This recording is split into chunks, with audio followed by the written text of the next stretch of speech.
ခါတော့ကတိုင်းပြည်တစ်ခုမှာအဝတ်စားအလွန်မဲ့မောတဲ့အေဂရမင်းတစ်ပါးရှိပါတယ်။သူဟာတိုင်းသူပြည်သားတွေရဲ့အရေးထက်ဒီနေ့ဘယ်ဝတ်စုံဝင်ရင်ကောင်းမလဲဆိုတာကိုပဲတနေ့ကုန်စဉ်းစားရင်အချိန်ဖြုံးနေတတ်သူပေါ့။သူ့မှာနိုင်တိုင်းအတွက်ဝတ်စုံတွေရှိနေတတ်ပါတယ်။ဒီနေ့မှာတော့နန်းတော်ကိုလူလိမ်နှစ်ယောက်ရောက်လာပါတယ်။သူတို့ကဘရင်ကြီးကိုအခုလိုမျိုးမြောက်ပင့်ပြောလိုက်တယ်။အရှင်မင်းကြီးကျွန်တော်တို့ဟာကဘာပေါ်မှာအလားအပဆုံးနဲ့အထူးခြားသောဝတ်ထည်တွေကိုရက်လုံနိုင်ပါတယ်။ဒီထည်ရဲ့ထူးခြားချက်ကတော့ဉာဏ်ပညာမရှိတဲ့လူတွေနဲ့မိမိအလုံးနဲ့မတန်တဲ့လူတွေဆိုရင်ဒီအထည်ကိုလုံးဝမြင်ရမှာမဟုတ်ပါဘူး။ဘရင်ကြီးလည်းသဘောကျသွားပြီးရွှေငွေတွေအများကြီးပေးကရက်လုတ်ခိုင်းလိုက်ပါတော့တယ်။ရက်ကန်းသမားအတုတွေဟာဘာမှမရှိတဲ့ရက်ကန်းစင်ပေါ်မှာရက်လုတ်နေတဲ့အဟန်ဆောင်ကြပါတယ်။ဝင်ကြီးချုပ်ကြီးသွားကြည့်တဲ့အခါဘာမှမမြင်ရပါဘူး။ဒါပေမဲ့လည်းသူကတွေးမိတယ်။ငါဉာဏ်မရှိလို့များမမြင်ရတာလား။ငါအဲ့လိုတော့အပြောမခံနိုင်ဘူး။အိုးတကယ်ကိုလက်ရမြောက်တာပဲ။အယောင်သွေးတွေကလည်းစုံလို့ပါလား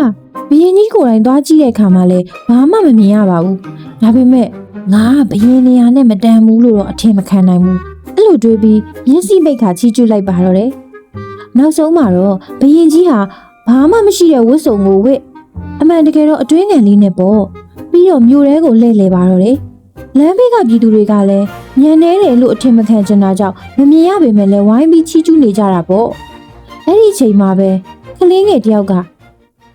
ကြည်စမ်းမအောင်ဘရင်ကြီးကဘာဝတ်မလဲဝတ်မထားပါလားအဲ့ဒီစကားတန်ဟာလူအုပ်ကြီးတွေကိုပြန့်နှံ့သွားပြီးအားလုံးကတဟားဟားနဲ့ဝိုင်းကြပါတော့တယ်ဘရင်ကြီးလည်းအမှန်တရားကိုသိသွားပြီးရှစ်ရှစ်နဲ့ပဲနန်းတော်တွေပြေးဝင်သွားရတာပေါ့